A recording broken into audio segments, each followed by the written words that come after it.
안녕하십니까. 한국은행 통계조사팀의 주성재 과장입니다. 오늘 제가 강의 드릴 내용은 경제심리지표의 이해입니다. 경기를 보는 방법은 실물 지표를 이용해서 보는 방법하고 심리지표를 이용해서 보는 방법이 있습니다. 오늘은 심리지표 중에서 한국은행에서 작성하고 있는 소비자 동향조사하고 기업경기조사를 중심으로 살펴보도록 하겠습니다.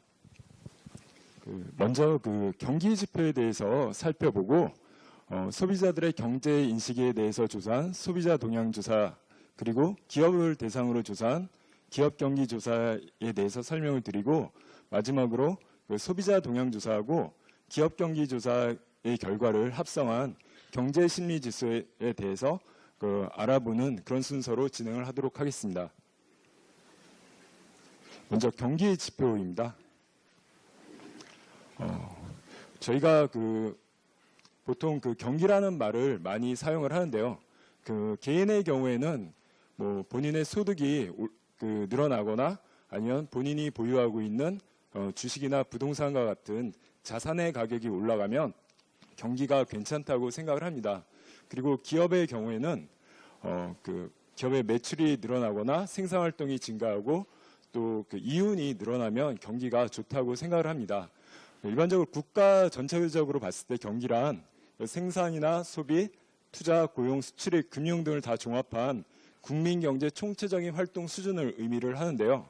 그래서 경기가 좋아진다는 건 국민 경제 총체적인 활동 수준이 장기적인 추세보다 활발하면 경기가 좋아진다고 하고, 또 반대로 총체적인 활동 수준보다 낮으면 경기가 안 좋다고 보통 해석을 합니다. 장기적으로 보면 경기는 안정되어 있는 것이 아니고 정점과 저점을 순환하면서 상승과 하락을 끊임없이 반복하면서 변동을 하는데, 이걸 경기 변동, 경기 순환이라고 합니다. 여기서는 경기 순환과 관련된 용어에 대해서 간단하게 살펴보도록 하겠습니다. 먼저 경기 순환 맨 위에 정점이 있고요. 또 맨 밑에 저점이 있고, 가운데 장기 추세선이 있습니다. 그래서 경기 순환의 국면을 네 가지 국면으로 먼저 구분을 할 수가 있는데요. 회복기는 저점에서 장기 추세선까지를 회복기라고 하고, 장기 추세선에서 정점까지를 호황기라고 합니다.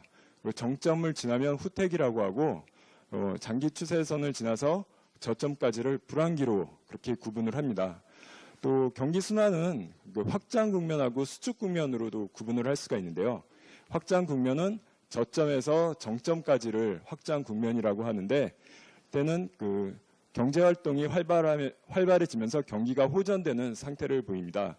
그리고 수축 국면에서는 경기가 정점에서 저점까지를 수축 국면이라고 하는데, 수축 국면에서는 경기가 위축되는 그런 모습을 보입니다. 또 저점에서 정점을 지나서 다른 저점까지의 이 기간을 순환 주기라고 합니다. 경제가 안정적이고 지속적으로 성장을 하기 위해서는 경기의 움직임을 빠르고 정확하게 파악을 해서 적기에 알맞은 정책을 실시를 해야 하는데요. 우리가 주식 투자를 할 때도 흐름을 잘 파악을 해서 주가가 쌀 때 미리 샀다가 주가가 높을 때 팔아야 수익을 낼 수가 있듯이, 경기 흐름을 빠르고 정확하게 파악하는 게 중요합니다. 경기를 판단하는 방법에는 크게 네 가지가 있는데요. 먼저 개별 경제 지표에 의한 방법입니다. 개별 경제 지표에 의한 방법은 생산이나 소비나 수출 같이 경기를 잘 파악할 수 있는 그런 지표를 이용해서, 파악할 수 있는 개별 경제 지표를 이용해서 경기를 판단하는 방법인데요. 이런 개별 지표들은 개별 경제 부문의 경기는 잘 파악할 수가 있는데, 경기 전체에 대해서는 파악하기 좀 어렵다는 그런 점이 있습니다. 두 번째는 종합 경기 지표에 의한 방법입니다. 이 방법은 각 경제 부문별로 각 경제 부문의 경기를 잘 파악할 수 있는 지표를 선정을 해서 합성한 지수를 이용해서 경기를 파악하는 방법인데요. 대표적으로 경기 종합지수가 있습니다. 이 방법은 그 경기 흐름을 비교적 잘 파악을 할 수 있다는 그런 장점은 있는데 그 경제 구조 변화에 따라서 구성 지수하고 합성하는 방법을 조정해 줘야 하는 그런 점이 있습니다. 세 번째는 그 경제 심리 지표에 의한 방법입니다.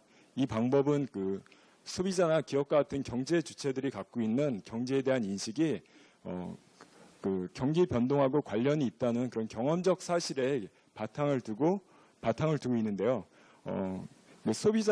소비자들이나 그 기업과 같은 경제 주체들을 대상으로 설문조사한 결과를 이용해서 경기를 판단하는 방법입니다. 이 방법은 다른 방법들에 비해서 상대적으로 그 조사하기가 쉽다는 비교적 조사하기가 쉽다는 그런 장점은 있는데 조사 결과 응답자의 그 주관이나 심리적 요인의 영향을 받기가 쉬워서 실물 지표하고 때로는 다소 괴리되는 그런 점이 있습니다. 마지막으로는 이제 통계 기법을 이용해서 경제 변수를 측정한 계량 경제 모형을 이용한 방법도 있습니다. 경제 심리 지표의 유용성인데요. 경제 심리 지표는 다른 지표 몇 가지 유용성을 갖고 있습니다. 먼저 그 우수한 속보성인데요. 경제 지표를 작성하는 데는 다소 시간이 걸립니다. 예를 들어서 대표적인 경제 지표인 그 GDP 통계의 경우에는 분기에 한 번씩 작성을 하는데 그 통계 공표하는 데까지는 보통 한두 달 정도 시차가 있습니다. 그리고 경기종합지수의 경우에도 그 매월 그 조사 결과가 나오긴 하는데 한 달 정도 시차가 있습니다. 근데 그 소비자 동향조사나 기업 경기조사와 같은 경제 심리 지표의 경우에는 조사를 시작해서 집계하고 공표하는 데까지 걸리는 시간이 비교적 짧습니다. 그래서 보통 우리가 조사를 하면 조사한 그 달에 결과가 나오는데요. 그래서 상당히 좀 속보성이 있다고 말씀을 드릴 수 있습니다. 조사 방법에 용이하다는 또 장점이 있는데요. 그 경제 심리 지표는 보통 그 설문조사를 통해서 조사를 하고 또 그 조사 내용도 비교적 간단하다는 그런 장점이 있습니다. 그리고 조사 내용도 그 추가하거나 또 조사 내용을 변경하는 게 다른 조사 방법에 비해서 상대적으로 용이하다는 그런 장점이 있습니다. 또 양적 통계가 포착하기 힘든 다양한 정보를 제공을 하는데요. 그 기업의 업황에 대한 판단이나 소비자들의 생활 형편 그리고 미래 소비 지출 전망처럼 기존의 방법으로는 좀 조사하기 어려웠던 정보에도 입수가 가능하다는 그런 장점이 있습니다. 그리고 그 경제 심리 지표는 조사 내용이 경제 주체들이 경기에 대한 판단이나 전망이기 때문에 경기 순환의 그 변동 시기를 판단하고 예측하는 데 적합하다는 그런 장점이 있습니다. 아까 말씀드렸던 것처럼 그 경제 심리 지표는 조사 결과 응답자들의 응답자들의 주관이나 심리적 요인에 영향을 받기 때문에 때에 따라서는 실물 지표와 다소 괴리되는 움직임을 보이기도 합니다. 다음은 소비자 동향 조사에 대해서 말씀을 드리겠습니다. 소비자 동향 조사는 크게 소비자 동향 조사 각 설문 항목을 지수화한 소비자 동향 지수가 있고요. 그 개별 소비자 동향 지수를 합성한 소비자 심리 지수가 있고 또 각 일반인 소비자들이 미래 물가 상승률에 대한 전망을 조사한 기대 인플레이션 세 가지 부분으로 구성이 되어 있습니다. 소비자 동향 조사에서는 먼저 소비자 동향 조사에 대한 전반적인 내용을 설명을 드리고 소비자 동향 지수하고 소비자 심리 지수 그리고 기대 인플레이션 순서대로 설명을 드리도록 하겠습니다. 소비자 동향 조사의 의의인데요. 소비자 동향 조사는 소비자의 경기나 생활 형편 등에 대한 주관적 판단과 전망 그리고 미래 소비 지출 계획 등을 설문조사를 통해 지수화한 것을 소비자 동향 조사라고 합니다. 그래서 가계의 소비 동향이나 경기 판단, 전망 등을 파악할 목적으로 작성을 하고 있습니다. 한국은행에서는 1995년 3, 4분기부터 조사를 시작을 했습니다. 그래서 처음에는 조사를 분기 단위로 하다가 2008년 9월부터는 조사 주기를 분기에서 월로 변경해서 작성을 하고 있습니다. 과거에는 소비자 동향 조사하고 비슷한 조사로 통계청의 소비자 전망 조사가 있었고 또 삼성경제연구소에서 소비자 태도 조사라는 걸 했었는데 지금은 작성하지 않고 한국은행에서만 조사를 하고 있습니다. 조사 방법을 살펴보겠습니다. 조사 대상 가구는 2,200개 가구입니다. 모집단은 2010년 인구주택 총조사의 가구인데요. 지역별, 연령별로 저희가 구분해서 표본 가구를 추출을 했습니다.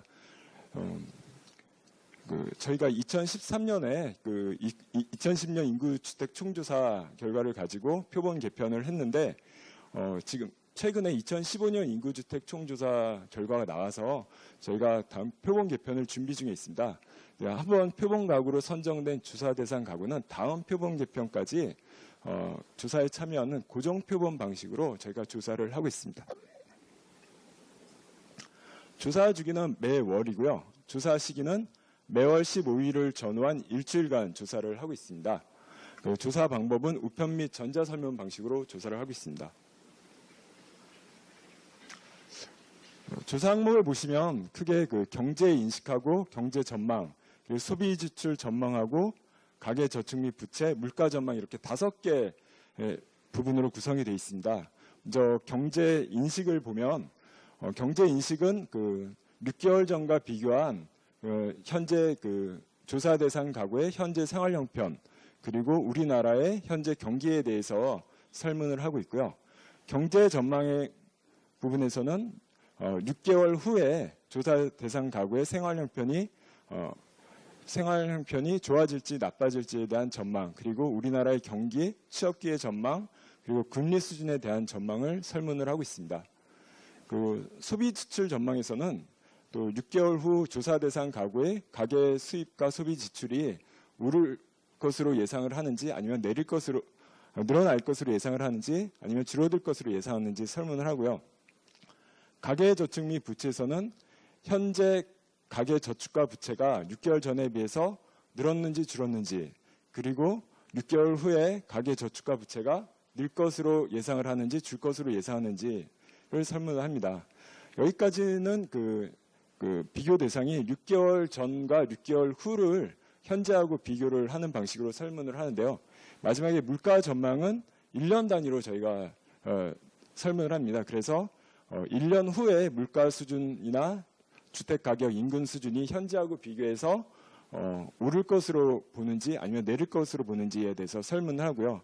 또 과거 1년 동안에 소비자 물가 상승률이 몇 % 정도라고 생각을 하는지 물가 인식에 대해서 설문을 하고 또 향후 소비자 물가 상승률은 몇 % 정도 될 것으로 예상을 하는지 기대 인플레이션 조사를 설문을 하고 있습니다.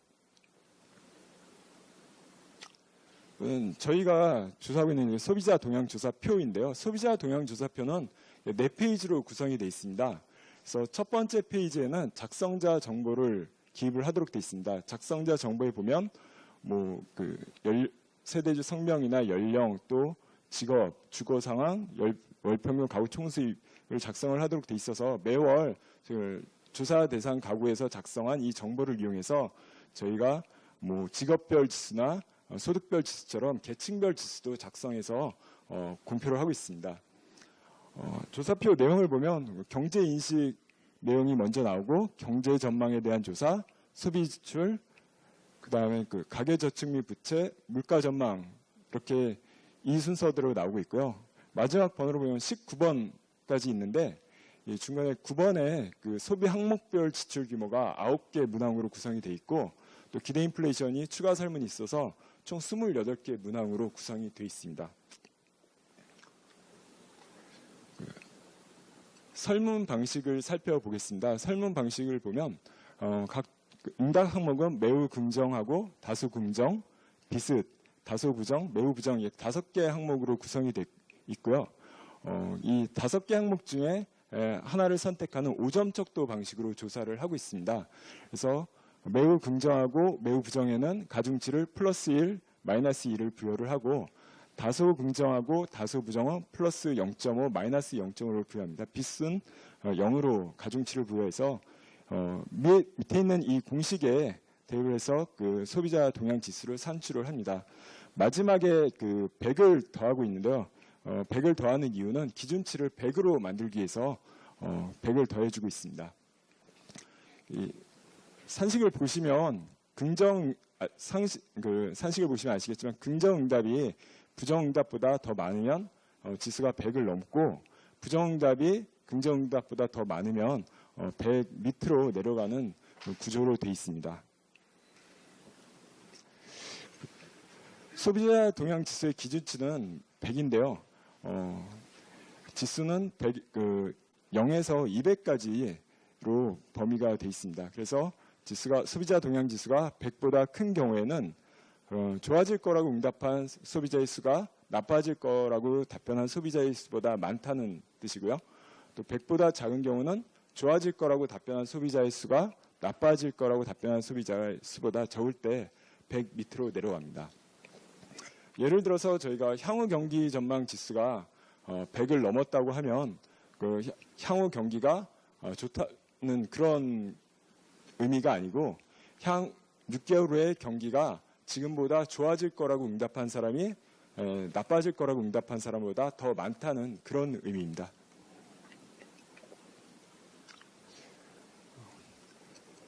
저희 아까 소비자 동향 지수가 항목이 여러 개가 있다고 말씀을 드렸는데, 다음에 설명드릴 소비자 심리 지수를 구성하는 소비자 동향 지수가 6개가 있습니다.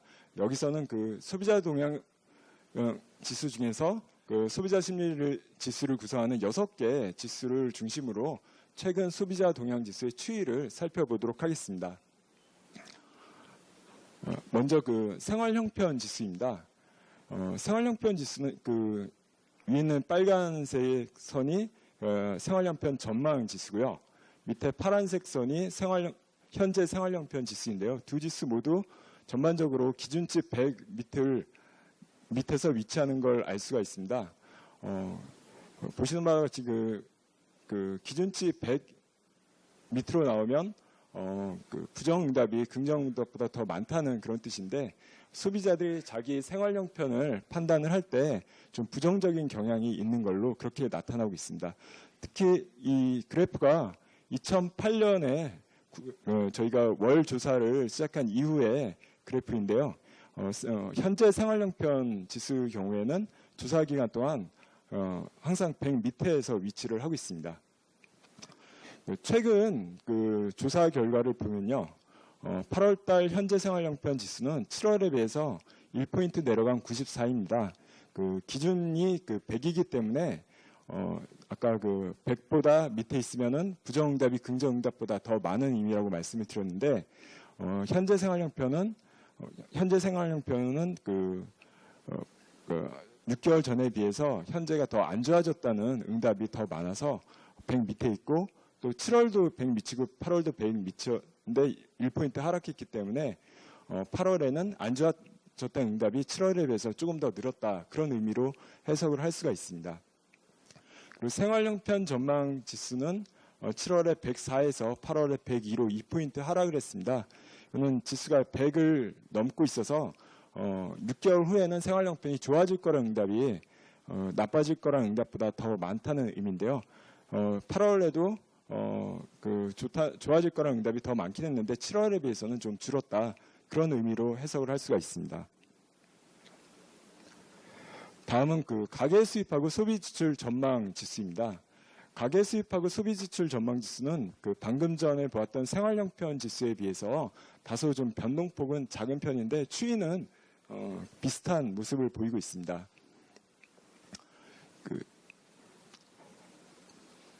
앞에 생활 형편 중에서 현재 생활 형편 지수 같은 경우에는 계속 100 밑에서 움직인다고 말씀을 드렸는데, 소비 지출 전망 CSI가 이 빨간색인데 소비 지출 전망은 계속 100 위에서 대부분 움직이고 있습니다.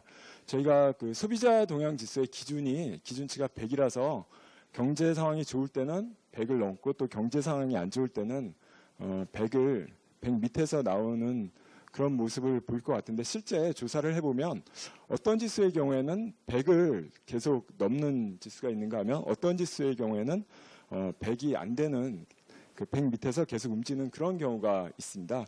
그래서 저희가 긍정 응답 경향이 있는 항목 같은 경우에는 100이 넘고 또 부정응답 경향이 있는 항목은 100 밑에서 보통 움직인다고 그렇게 보는데, 그래서 지수 수준만 가지고 판단을 하면은 좀 그렇고 지수 수준과 함께 지수의 변동 방향도 같이 볼 필요가 있습니다.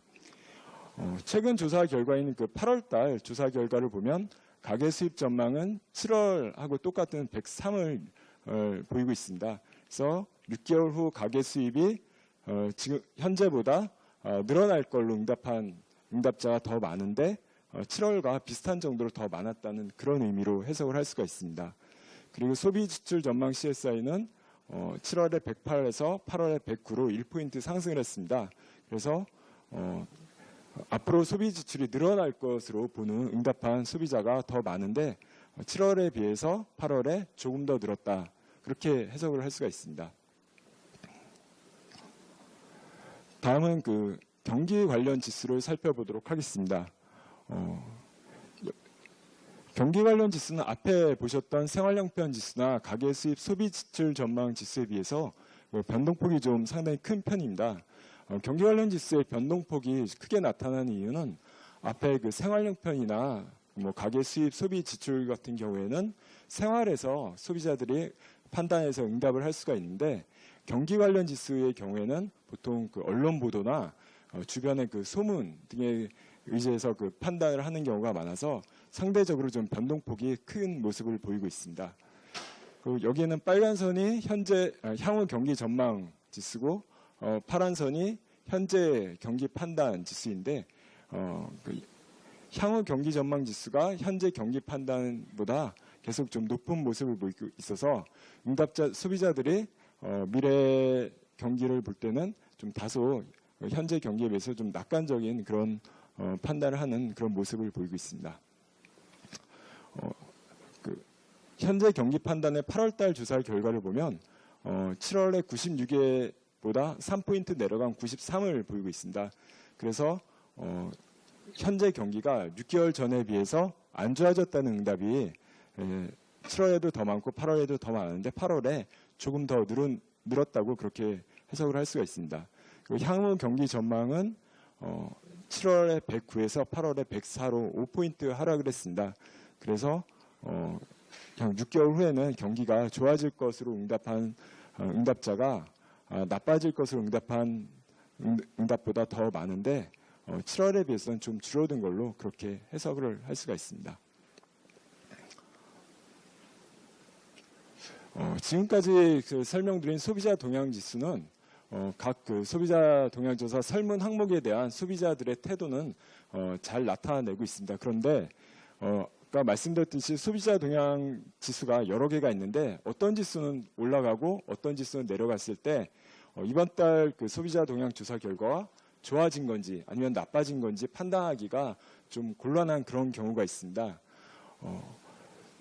아까 보셨다시피 그 소비 지출 전망 CSI 같은 경우에는 1포인트 상승을 했는데 생활형편이나 그 경기 관련 지수의 경우에는 그 하락을 해서 8월달 지수도 8월달 조사 결과가 좋아진 건지 아니면 나빠진 건지 판단하기가 좀 곤란한데요. 이런 경우에 보통 이제 대표 지수를 선정해서 그 조사의 를 판단을 하는데 소비자 동향 조사 같은 경우에는 대표 지수가 좀 불분명합니다. 그래서 소비자 심리 지수라는 걸 새로 만들어서 저희가 그 소비자 동향 조사 결과를 판단하는 그런 지수로 사용을 하고 있는데요. 소비자 심리 지수는 뭐 새로운 설문 항목은 아니고요. 기존에 있던 소비자 동향 지수를 그 합성을 해서 만든 합성 지수입니다. 그래서 그 소비자 동향 지수 중에서 민간 소비나 경기와 좀 상관관계가 높게 나타나고 또 소비자 동향 조사를 좀 대표할 수 있는 성격의 설문을 선정을 해서 합성한 지수를 소비자 심리 지수라고 합니다. 이런 소비자 동향 이런 합성 지수는 그 외국의 경우에 그 소비자 동향 조사를 하고 있는 외국의 경우에도 많이 만들고 있고 저희 한국은행 같은 경우에는 2005년부터 소비자 심리 지수를 만들어서 공표를 하고 있습니다. 소비자 심리지수 구성지수는 그 생활용품 관련 지수 2개하고 또 현재 경기 판단, 향후 경기 전망, 가계 수입 전망, 소비 지출 전망 이렇게 6개의 지수로 구성이 되어 있습니다. 그래서 표준화라는 과정을 거치는데요. 표준화라는 건 평균이 0이고 표준 편차가 1인 걸로 만드는 걸 표준화라고 합니다. 표준화를 하는 이유는 아까 그 경기 관련 지수의 경우에는 변동성이 크고 뭐 가계 수입이나 소비 지출 전망 같은 경우에는 변동성이 상대적으로 작다고 했는데 이 지수를 그냥 단순하게 합성을 하면 경기 관련 지수처럼 좀 변동성이 큰 지수의 영향력이 커집니다. 그래서 이런 그 특정 개별 지수의 그 과도한 영향력을 조정하기 위해서 표준화라는 과정을 거치는데요. 이 각 개별 지수별로 이제 표준화를 해서 표준화한 개별 지수를 합성을 해서 저희가 소비자 심리 지수를 산출을 하고 있습니다. 아까 그 개별 소비자 동향 지수 같은 경우에는 100의 의미가 긍정응답이 부정응답보다 더 많으면 100보다 크고 부정응답이 긍정응답보다 더 많으면 100보다 작다고 말씀을 드렸는데요. 소비자 심리 지수는 좀 다소 다른 의미를 갖고 있습니다. 그래서 소비자 심리 지수의 기준치 100은 2003년 1월부터 전년도 12월까지 장기 평균을 의미를 하는데요. 그래서 소비자 심리 지수가 100보다 크면 소비자들의 경제에 대한 인식이 장기 평균보다 2003년 1월부터 전년도 12월까지 장기 평균보다 낙관적이라는 의미고요. 또 100보다 작은 경우에는 소비자들의 경제에 대한 인식이 장기 평균보다 비관적인 의미로 해석을 합니다. 소비자 심리 지수의 유용성인데요. 소비자 심리 지수는 아까 말씀드렸듯이 몇 개의 그 개별 소비자 동향 지수를 합성을 한 지수이기 때문에 소비자 심리에 대한 그 종합적인 판단이 가능합니다. 그리고 아까 개별 소비자 동향 지수 중에서는 어떤 지수는 계속 100 위에서 움직이고 어떤 지수는 계속 100 밑에서 움직여서 100을 중심으로 판단을 하면 좀 오류가 발생을 할 수도 있는데 소비자 심리 지수는 평균이 100이라서 기준치 중심의 그 대칭적 움직임을 보이기 때문에 소비자 심리에 대한 균형적 판단이 가능하다는 그런 장점이 있습니다. 그리고 민간 소비나 경기 동행 지수와 민간 소비나 경기 동행 지수와도 높은 상관관계를 보여서 미래 소비나 경기 등의 전망에 유용하다는 그런 장점이 있습니다.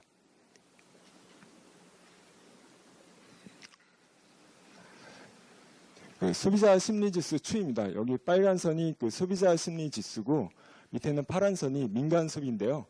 그래프에 있는 그림을 보시면 아시겠지만 상관성이 높은 걸로 그렇게 나타나고 있습니다.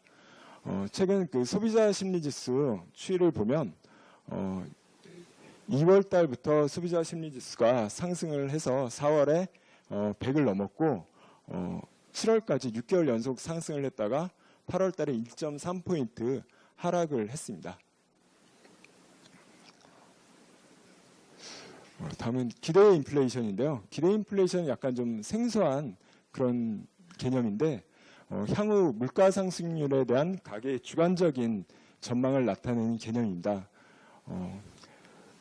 일반인들의 그 인플레이션에 대한 기대가 경제 주체들의 무슨 의사 결정이나 아니면 자산 가격에 영향을 미쳐서 실제 자산 가격이 반영이 돼서 실제 그 인플레이션에 영향을 미치기 때문에 중앙은행에서 좀 관심이 많은 그런 지표입니다. 기대 인플레이션은 조사하는 방법이 크게 그 설문조사에 의한 방법이 있고 또 그 물가 연동국채와 같은 그런 금융시장 정보를 이용해서 조사를 하는 방법이 있습니다.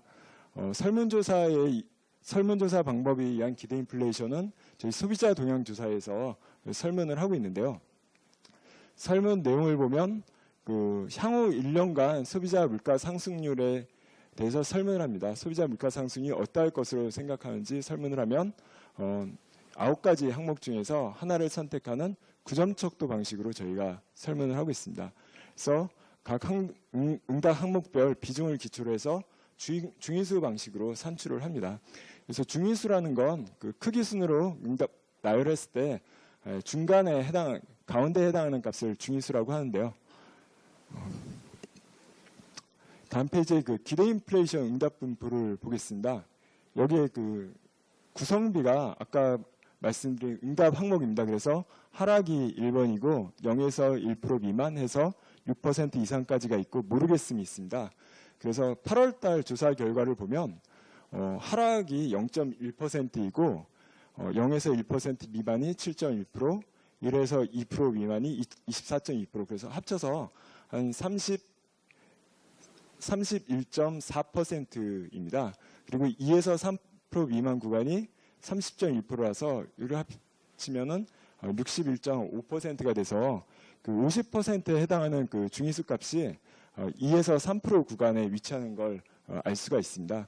그래서 이 2에서 3% 구간에는 2.0%하고 2.1%, 2.2%에서 3% 미만이니까 2.9%까지가 있는데 이런 각 그 수치가 그 균등하게 응답값이 분포되어 있다고 가정을 하고 저희가 기대 인플레이션을 추정을 합니다. 그래서 추정한 결과를 보면 그 8월 달에 조사 결과가 2.6%가 나왔습니다. 최근 그 기대 인플레이션 조사한 결과 추이를 보면 위에 있는 빨간 선이 기대 인플레이션 조사고 밑에 그 파란 점선이 실제 소비자 물가 상승률입니다.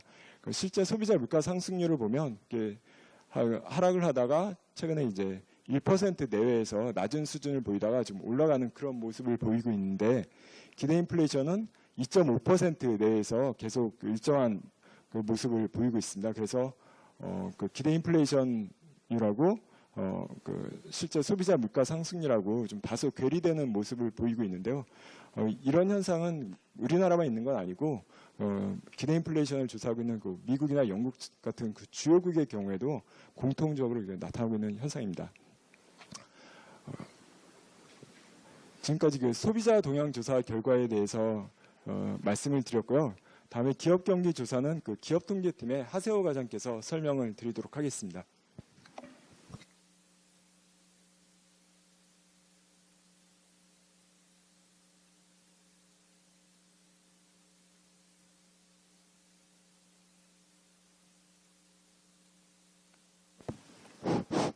네, 안녕하세요. 저는 기업통계팀에 근무하는 하세호 과장이라고 하고요.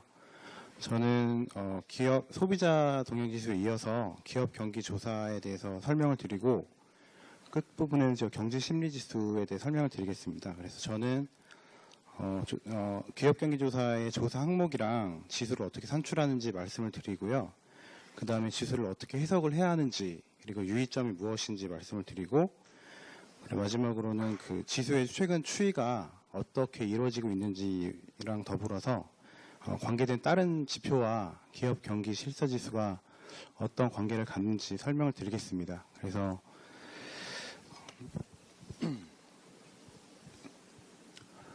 먼저 기업 경기 조사의 의의를 말씀드리면요.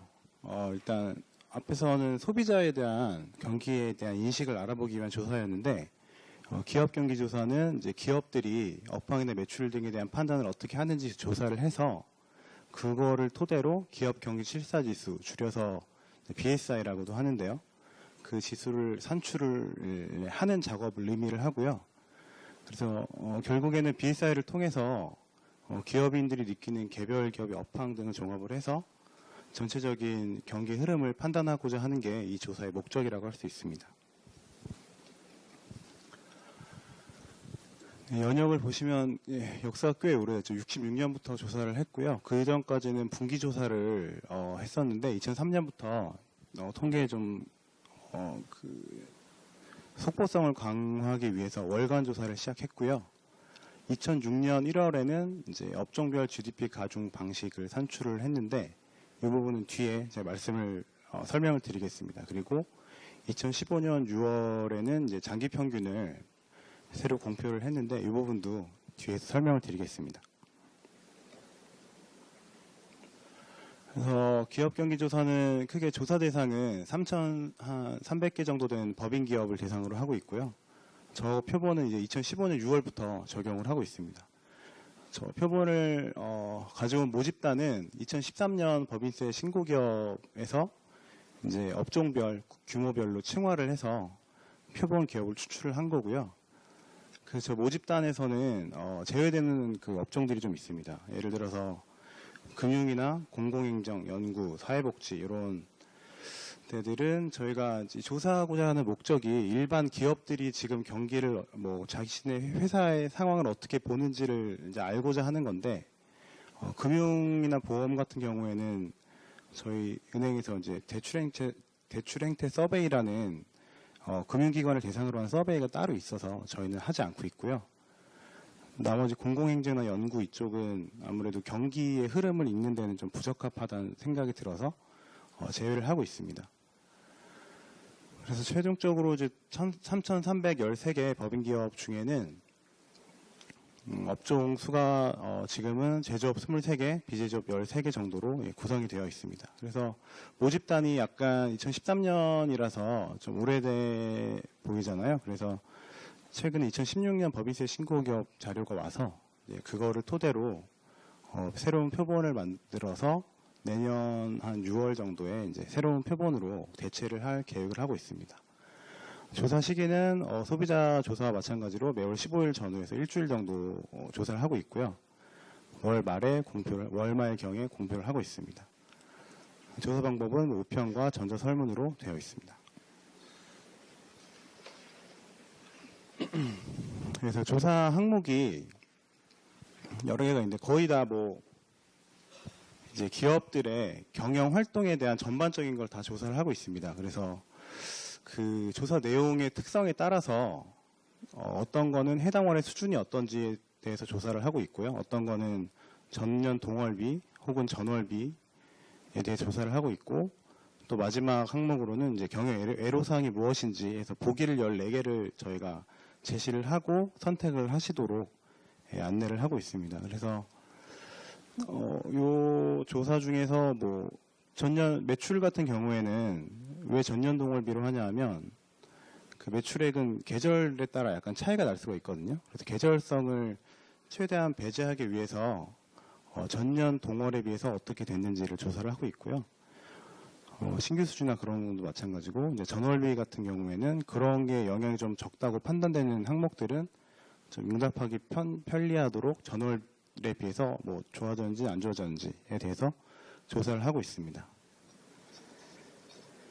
그래서 이렇게 조사한 항목들은 저희가 공표를 이런 여러 가지 카테고리별로 저희가 제공을 하고 있는데요. 먼저 제조업, 비제조업으로 나눠서 제시를 하고 있고, 그리고 그거를 다 이제 종합한 전 산업에 대한 BSI도 같이 저희가 제공을 하고 있습니다. 그리고 제조업 같은 경우에는 좀 더 기업의 구분을 세분화해서 대기업, 중소기업으로도 나눠서 저희가 지수를 제공하고 있고요. 또 수출기업, 내수기업으로도 나눠서 지수를 제공하고 있습니다. 이게 비제조업 같은 경우에는 대기업, 중소기업을 나누기가 이게 좀 업종 간의 그 대기업, 중소기업 그 분포가 편차가 심한 업종들이 많아서 좀 제공이 좀 적합하지 않다고 생각이 들어서 제조업만 이렇게 구분을 하고 있습니다. 그리고 그 제조업, 비제조업 내의 각 업종별로 또 BSI가 어떻게 나오는지 보도를 하고 있습니다.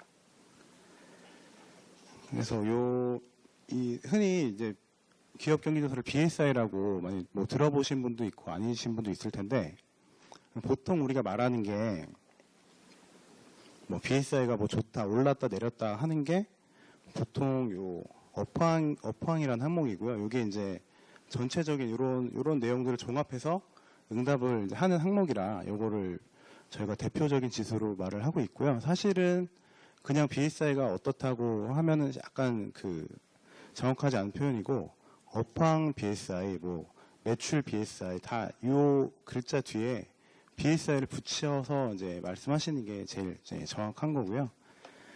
그래서 이제 저희 조사표를 좀 보여드리면,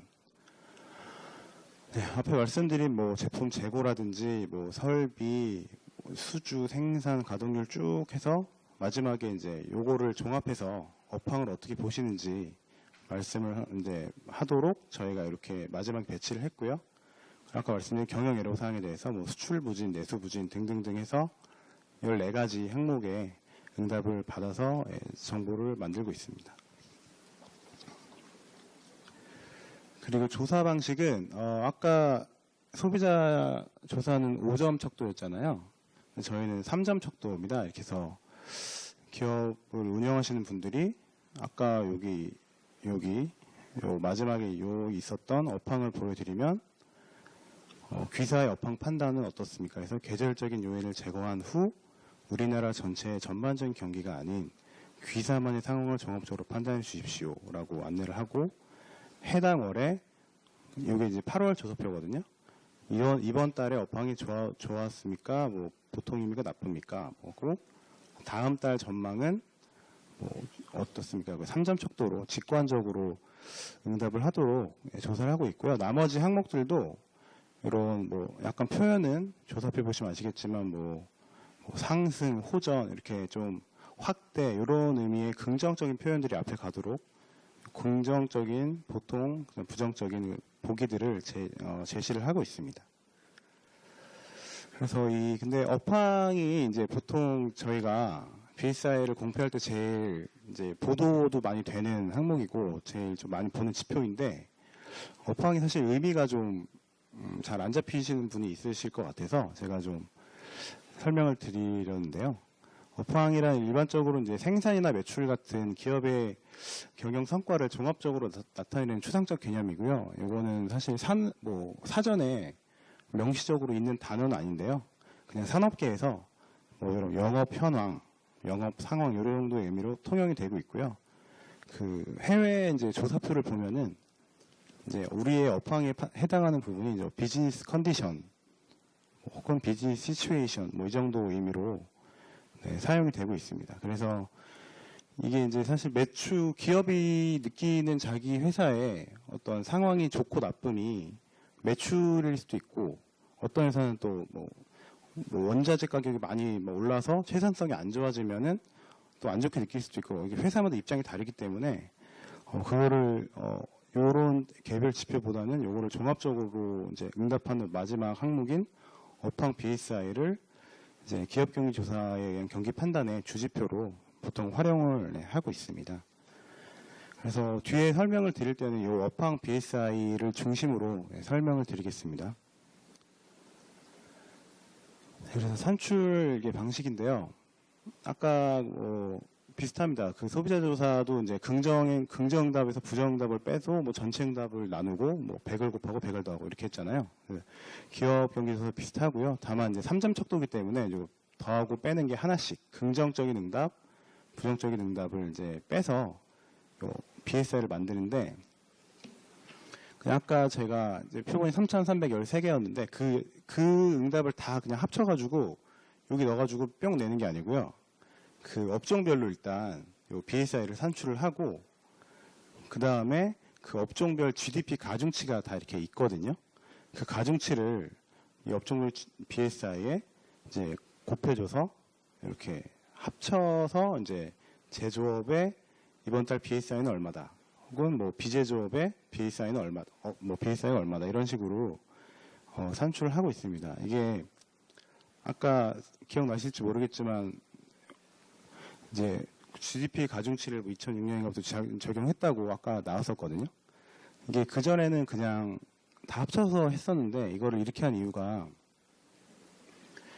예를 들어 산업의 비중이 매년 바뀌잖아요. 우리나라 같은 경우는 지금 뭐 전자가 되게 많고 그런데 옛날에는 뭐 다른 산업이 더 많았는데 그런데 그냥 응답값을 하나하나를 똑같은 비중을 줘서 이렇게 합쳐버리면 약간 그 경제 구조를 반영하기 어렵다는 지적이 좀 있어서 이렇게 지수를 지금 GDP 가중치를 업종별로 가중치를 줘서 산출을 하고 있습니다. 그래서 뭐 간단하게 산출 예시를 보여드리면 예를 들어 업황 BSI를 말씀드리겠습니다. 제조업에서 이제 A 업종, B 업종만 딱 있다고 가정을 하고요.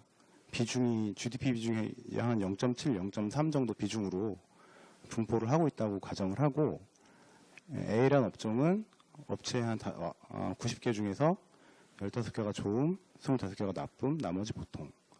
B 업종은 이렇게 120개 중에 뭐 좋음, 나쁨 이렇게 응답을 했다고 가정을 해보면 이제 업종별로 이렇게 A 업종은 업황 BSI가 여기 좋음에서 나쁨을 빼주고 나누기 총 응답 업체 수 곱하기 100 더하기 100 하면 이제 89가 나오고요. B업종도 마찬가지 방식으로 하면 113이 나옵니다. 그래서 최종적으로 이제 요 A업종이 0.7 비중이고 B업종이 0.3 비중이니까 이 GDP 가중치를 적용을 해보면 이렇게 산수를 해보면 96이 나옵니다. 그래서 이 경우에는 이제 기준치인 100보다 낮은 상태이고 요 102 제가 써놓은 거는 이제 요 가중치를 강조하기 위해서 쓴 건데 이거는 가중을 하지 않다고 가정했을 때 그냥 요 좋음 합치고 나쁨 합치고 해서 그냥 총 업체 수로 나누면 102가 나오거든요. 그래서 이게 산업 구조가 이제 A란 업종이 매우 큰 상태잖아요. 그러니까 이 큰 업종인 A의 상황을 더 반영하기 위해서 이런 업종별 가중치를 적용을 해서 지금 산출을 하고 있습니다. 그래서 시간이 좀 지나서 이제 지수 산출까지 말씀드렸고요. 이제 해석하는 법을 간단히 여기까지만 말씀을 드리고 잠시 5분 정도 쉬겠습니다. 그래서 CSI 마찬가지로 기준치는 100이고요. 이거는 긍정답과 부정답이 같을 때 이런 응답이 나올 수 있는 거고 그래서 100보다 큰 경우에는 긍정 업체 수가 부정보다 많고 100보다 작은 경우에는 뭐 부정이 긍정보다 뭐 많다 이 정도로 해석을 하시면 되겠고요. 물론 여기 보셨겠지만 이 GDP 가중치가 적용되면서 약간 다를 수가 있는데 이건 제가 설명을 드리려고 극단적인 이제 사례를 보여드린 거고요. 실질적으로 보면 이 정도까지 차이가 크진 않고 약간 그 업종을 반영하면서 이 정도 개념으로 지수를 보실 때 해석을 하시면 될 것 같습니다. 그래서 해석은 말씀드렸듯이 기준치는 100이고 요거보다 이제 높으면 긍정, 낮으면 부정이 많다. 이 정도로 아시면 되겠고요. 그래서 실제 이제 가상의 사례를 이제 말씀을 드리면 제조업 업황 BSI가 예를 들어 지난달에 75에서 이번 달 80으로 이제 변했다 하면 이걸 어떻게 해석을 해야 할까를 말씀을 드릴게요. 이거는 일단은 100보다는 낮으니까 이제 업황에 대해서 나쁘다고 응답한 업체들이 더 많은 상황이고요. 하지만 지난달에 비해서 이제 요 80이 75보다 이제 크잖아요. 그러니까 지난달보다 좋음이라고 응답한 업체가 많아졌거나 혹은 나쁨이라고 응답한 업체가 더 적어졌거나 둘 중에 하나이기 때문에 결론적으로 이번 달에 뭐 좀 나쁨이랑 응답이 더 많긴 하지만 지난달에 비해서 이번 달에 제조업 업황이 개선이 됐다. 이렇게 이제 지수를 보고 해석을 하시면 되겠습니다. 제가 근데 75, 82 숫자를 그냥 가져온 게 아니고요. 실질적으로 업황 BSI를 조사를 해보면 늘 숫자가 이 정도에서 나옵니다.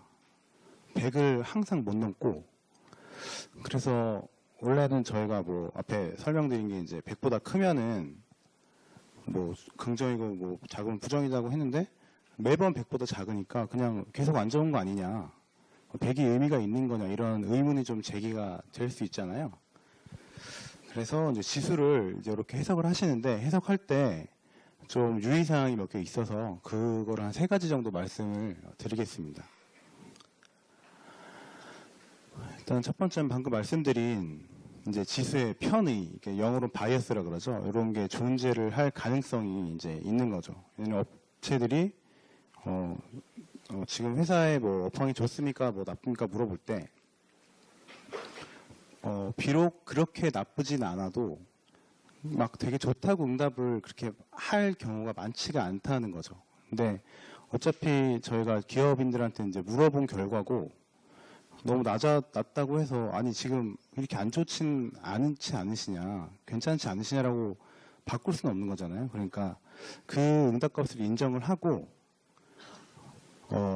그래서 저희가 좀 보완 지표로 공표를 하기 시작한 게 장기 평균입니다. 이게 아까 제가 저희 연혁의 마지막 부분에 나왔던 내용인데요.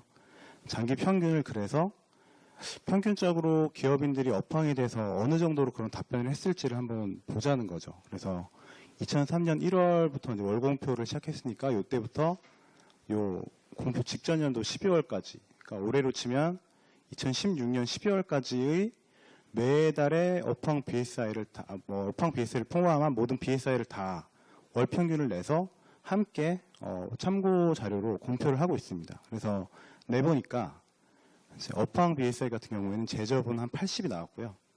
그러니까 2003년 1월부터 작년 12월까지 모든 업황 BSI를 다 평균 해보니까 80이 나오는 거예요. 비제조업은 한 75가 나왔고요. 매출 같은 경우에는 뭐 장기 평균 해보니까 93, 86. 그래서 평균을 내보니까 이게 100이 거의 안 넘더라 해서 평균적으로 한 저 정도 응답을 하는 거를 참고를 해서 지표를 해석하는 게 좋지 않을까라고 이제 저희가 힌트를 드리는 겁니다. 그래서 실제로 어떻게 나왔나 그래프를 보여드리면, 이 주황색이 이제 제조업의 업황 BSI고요. 이렇게 이제 뭐 꿈틀꿈틀 하고 있죠. 기준치가 이제 100입니다. 이렇게 파란 점선. 100인데 100을 넘은 적이 뭐 거의 없죠. 뭐 96년부터인데 IMF 위기 좀 극복될 때 좀 올랐다가 그 다음에 또 뭐 내렸다가 좀 올랐다가 그 후로는 거의 뭐 한 번도 못 넘다가 그때 글로벌 금융위기 때 극복하면서 좀 올랐다가 그 이후로는 뭐 지속적으로 이제 100을 못 넘고 있는데, 그래서 장기 평균을 내서 비교를 해보니까 장기 평균을 중심으로는 그래도 약간의 경기 순환하는 모습이 좀 보이는 것 같지 않나요? 그래서 이런 거를 저희가 보도자료나 뭐 다 제공을 하고 있습니다. 그래서 또 이런 업황 BSI를 이제 보시면 우리나라가 그동안 어떤 일을 겪었는지를 대충 이제 아실 수가 있습니다. 이게 어떤 이제 외환위기가 있었고요. 그때 뭐 미국의 IT 버블, 뭐 그때 우리나라 카드 사태 이런 게 있었고, 그때 글로벌 금융위기 있었고, 뭐 그러다가 최근에는 서서 이제 계속 지지부진하다가 크게 하락을 하다가 최근에 다시 반등하는 모습을 보실 수 있습니다. 그래서 우리나라 경기가 심리 지표가 어느 정도 이런 세상의 변화를 반영한다는 것을 아실 수 있고요.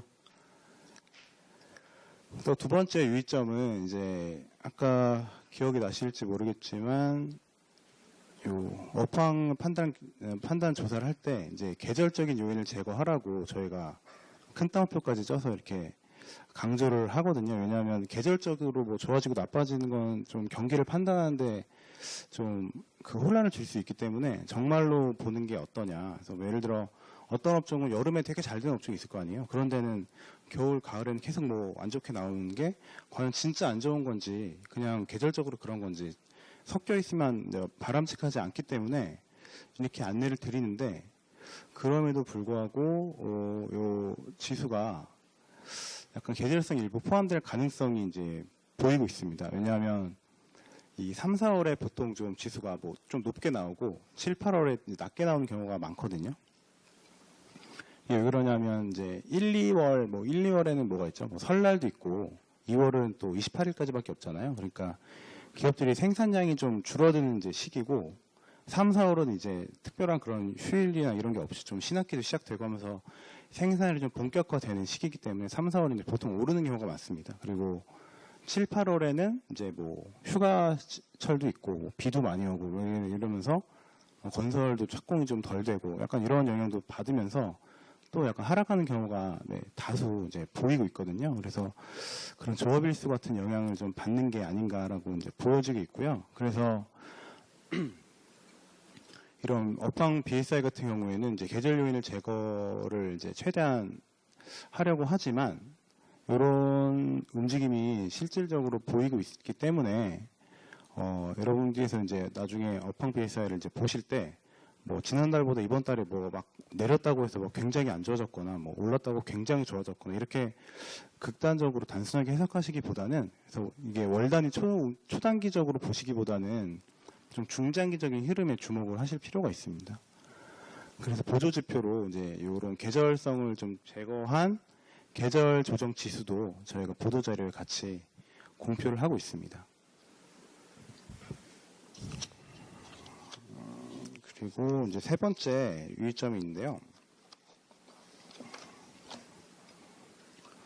이제 역계열이 존재를 한다는 건데, 이제 역계열이 뭐냐면 응답 문항 특성상 이제 업황 같은 경우에는 이제 올라가면 좋아지는 거잖아요. 경제가 좋아지는 거고 내리면 안 좋아지는 건데, 어떤 BSI 항목은 내릴 때가 더 좋고 오를 때가 안 좋은 항목들이 있어요. 어떤 거냐면 여기 예를 적었는데, 제품 재고, 뭐 설비 수준, 인력 사정 이런 거는 오히려 지수가, 요 그래프를 보시면 아시겠지만 이건 인력 사정이거든요. 연두색이 인력 사정이 요 글로벌 금융 위기 때 엄청 올라갔다가 다시 내려서 좀 주춤하는데, 요 주황색 선이랑 이게 업황 BSI랑 상당히 반대로 움직이는 게 보이시잖아요. 이게 왜 그러냐면 업황 BSI 같은 경우에는 이제 응답 순서가 좋은, 보통, 나쁨으로 되어 있는데, 요런 인력 사정 요런 항목들은 과잉, 적정, 부족으로 되어 있어요. 그래서 업황이 좋을수록 인력은, 공장이 막 돌아가면은 당연히 인력이 부족하겠죠. 그렇기 때문에 요렇게 반대되는 약간 순서로 여기는 좀 응답을 하게 되기 때문에 이렇게 역계열이 존재를 합니다. 그래서 모든 BSI 항목이 오른다고 좋은 게 아니고요. 이렇게 요 정도 항목들은 과잉이냐, 재고도 과잉이면 안 좋은 거잖아요. 부족한 게 좋은, 많이 팔려가지고 재고가 없는 게 이제 좋은 거고요. 그런 식으로 이제 반대로 해석을 해주셔야 오류가 없을 것 같습니다. 최근에 이제 업황 BSI를 살펴보겠습니다. 최근에는 요 제가 음영으로 표시해 놓은 게 이제 좀 14년 이후로 이제 봤을 때 좀 많이 하락한 시기인데, 이 14년도에 뭐가 있었죠? 모르시는. 이때 이제 세월호 사고가 있었고요.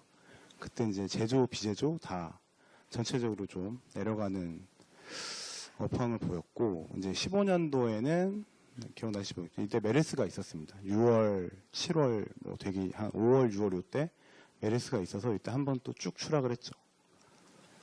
그리고 조금씩 회복이 되다가 이때 또 추락을 했는데, 이때는 중국 금융시장이 매우 불안해져서 주가가 폭락하던 시기였거든요. 그리고 그 북한에서 핵실험을 1월 달에 이제 했습니다. 그래서 전체적으로 내렸고, 그때 이제 개성공단 폐쇄도 약간 얘기가 나오고, 청와대로 다 하겠다. 북한에서 그런 얘기도 이제 많이 해서 극도로 불안 심리가 극도로 커진 시기라서 이제 크게 하락을 했고요.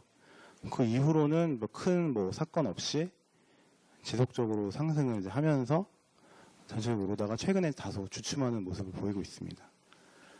그래서 최근에 이번 올해 업황 BSI를 보시면 이제 제조업은 꾸준히 상승을 하다가 최근에 다시 다소 내려서 이제 보합세를 보이고 있고요. 비제조업은 비슷한 추이를 보다가 약간 내리고 있습니다. 네, 그래서 이번에는 그 제조업 중에서 주요 업종별로 업황 BSI를 저희가 이제 뽑아봤는데요. 여기가 2009년 8월부터 있는 이유는 요 업종 분류 기준이 저희가 임의대로 하는 게 아니고 통계청에 표준 산업 분류라는 게 있는데, 그거 예거해서 하고 있는데, 그게 요 정도에 이제 개편이 돼서 지금까지 이어지고 있거든요. 그래서 올해 7월에 이제 새로운 기준이 발표가 됐는데, 아직까지는 구 기준으로 저희가 작성을 하고 내년 정도에 신 기준으로 작성을 할 계획이고요. 그래서 2009년 8월부터 주요 업종별을 보시면 이제 전자 영상 통신 장비라는 업종이 있는데, 여기는 우리가 이제 흔히 알고 있는 반도체나 스마트폰이나 또 디스플레이 이런 관련 업체들이 많이 분포를 하고 있습니다. 그래서 보시면은 이제 이때 글로벌 금융위기 회복을 하면서 좋아졌다가 그 후로 유럽 재정위기 그런 거 겪으면서 좀 침체기를 겪다가 최근에 이제 크게 이제 올랐죠. 최근에 뉴스 많이 보셔서 아시겠지만 반도체 쪽 수출이 워낙 잘 되다 보니까 관련 업체들 또 스마트폰도 계속 경쟁력이 좋아지면서 전체적으로 거의 지수가 100을 거의 100에 근접한 상태에서 움직이고 있습니다. 그리고 이제 화학 제품 여기인데요. 여기는 우리가 다 아는 큰 그런 무슨 화학 붙은 회사들이 많잖아요. 거기서 이제 응답을 해주시는 건데 거기도 마찬가지로 계속 안 좋다가 최근에 유가가 좀 회복세를 보이면서 좀 올랐다가 이제 이게 떨어진 거 유가가 최근에 좀 많이 떨어진 적이 있었어요. 6월 달에. 그때 내렸다가 다시 최근에 조금 회복하는 모습을 보이고 있습니다. 그리고 이제 1차 금속은 좀 표현이 생소하실 수도 있는데 이게 우리가 뭐 아는 무슨 철강 회사들 많잖아요. 무슨 철강, 무슨 제강 이런 회사들이 여기 있는데 여기도 보시면 글로벌 뭐 금융위기 이후에 좀 괜찮게 보이다가 그 후로 이제 좀 글로벌 경기가 침체를 타면서 좀 내리막을 고르고 있다가 최근에 이제 많이 다시 반등을 좀 하는 모습이죠. 이게 이 철강 회사 같은 경우에는 여러 가지 요인이 있는데 최근에는 그 중국의 철강 가격에 영향을 많이 받고 있어요. 이게 중국이 조각량이 되게 세계에서 되게 많은 부분을 차지하는데 중국 내에서 철강 산업이 좀 난립을 하다 보니까 다 같이 좀 위험한 상황에 처할 수도 있다 싶어서 구조조정을 지금 진행 중에 있어서 중국이 이제 많은 이런 철강 회사들이 문을 좀 부실한 회사들은 이제 일부러 정부가 의도적으로 좀 조강을 못하게 지금 하고 있어서 중국 철강 가격이 최근에 좀 많이 올라서 우리나라 회사들도 좀 판매 가격 측면에서 중국이 올라주니까 우리 좀 올려받을 수 있잖아요. 그런 여러 가지 요인에 의해서 최근에 많은 좋은 모습을 보이고 있습니다.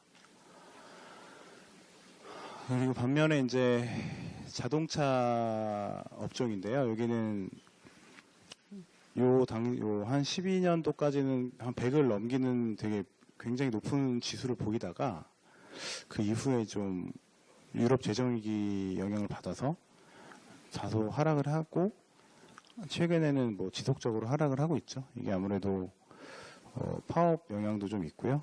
그리고 특히 뭐 중국에서 우리나라 차가 워낙 안 팔리다 보니까 우리나라 부품 회사들까지도 같이 좀 안정 영향을 받아서 지수 수준이 거의 한 70선 아래로 많이 내려와 있는 상태입니다. 그리고 기타 운송 장비라는 업종인데 여기는 이제 우리가 흔히 아는 조선사들이 이제 포함이 되어 있고요. 관련된 협력 업체들도 포함이 되어 있습니다. 여기는 2011년까지는 오름세를 보이다가 그 다음에 좀 회복이 되다가 최근에 엄청나게 많이 내려왔죠. 조선 뭐 뉴스 많이 보셔서 아시겠지만 그러다가 최근에 조금씩 수주가 좀 되고 있다는 소식이 들리면서 업체들도 업황에 대해서 조금씩 개선이 되고 있는데 지수 수준이 워낙 지금 매우 낮은 지금 상황이 있습니다. 그래서 이렇게 업종별로 여러분이 BSI를 보시면 지금 우리나라의 어느 업종이 좀 잘 되고 있는 산업이고 어느 업종이 좀 힘든 지금 상황인지를 여러분 추세적으로 이제 파악을 하시는데 도움이 되실 겁니다. 그럼 이제 이 BSI를 살펴봤고요. 이제 BSI가 다른 뭐 실물 지표나 유사 지표랑 어떤 관계를 갖는지 설명을 좀 드리겠습니다. 결론적으로 말씀드리면 이런 실물 지표랑 관계를 보면 대체로 높은 상관관계를 보이는 거를 아실 수 있는데요.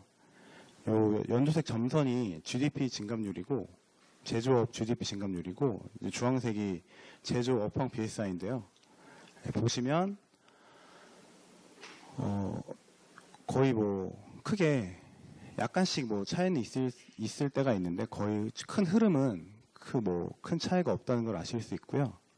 최근에 좀 차이를 보인 게 이제 요 주황색 움푹 파인 부분인데 여기는 아까 말씀드린 북한 핵실험이나 중국 금융시장 좀 위기를 겪으면서 기업들이 심리적으로는 매우 이제 불안한 상태여서 업황을 좀 낮게 응답을 많이 했었는데 실질적 이제 우리나라의 GDP에는 큰 그게 영향을 미치지 않아서 이때 차이를 좀 보였고요. 이런 일이 좀 급격한 어떤 외부적 충격이 있을 때 이런 일이 종종 발생합니다. 그래서 말씀드린 대로 이런 괴리가 종종 생기는 것은 정보나 기대 수준 반영이나 조사 방식 차이 그리고 경제 불확실성 증대가 좀 커질수록 이런 괴리가 좀 생기고 발생할 수 있습니다. 그리고 그 강의 전반부에 말씀드렸던 소비자 심리지수와의 관계를 말씀을 드리면 대체로 뭐 소비자나 기업이나 업황이나 뭐 소비자의 심리 같은 거는 비슷하게 움직이는 경우가 대부분이고요. 하지만 특정 시기에는 좀 상반된 움직임을 보일 때가 있습니다. 그 이유는 이제 기업 같은 경우에는 업황을 판단을 할 때 그 기업의 해당 월의 매출이 좀 좋아지면 업황을 좋게 느끼고 매출이 이제 떨어지면 업황을 안 좋게 느끼는 경우가 많기 때문이고요. 다시 말씀드리면 기업은 좀 이번 달에 수출이나 매출 같은 실적에 근거해서 응답을 하는 경향이 좀 높은 편이고 소비자 같은 경우에는 요 소비자 심리지수를 이제 산출해 보면 어떤 소비자의 뭐 실적, 뭐 기업 같은 실적 같은 게 또 딱히 좀 만들기 어렵다 보니까 보통은 이제 생활에 밀접한 환경들 있잖아요. 뭐 이슈나 뉴스나 주변에 일어난 생필품 가격이나 가계 수지 이런 거 여러 가지 영향을 받아서 응답을 하는 경향이 있기 때문에 종종 이 움직임이 상반된 경우가 있는데요. 최근 흐름을 좀 보시면 전체적으로 보시면 이제 이 점선이 소비자 심리지수고 요 주황색이 여팡 BSI인데요. 전체적으로 이제 유사하게 오를 때 오르고 내릴 때 내리는 모습 보이는데 요 2015년, 16년, 17년인데 16년 10월에 11월, 12월, 1월까지 소비자 심리지수가 엄청 내려왔죠. 근데 BSI는 반대로 이제 오르고 있습니다. 이게 이 당시 어떤 일이 있었죠? 다 아시는 그 사건이 있었죠. 국정 혼란 사건이 있었기 때문에 소비자들은 당연히 응답을 할 때 그런 거 영향을 많이 받잖아요. 여러분도 뭐 되게 그때 기분 안 좋으셨을 것 같은데 그런 영향을 많이 받기 때문에 자연스럽게 이 지수가 이제 낮게 나온 거고요.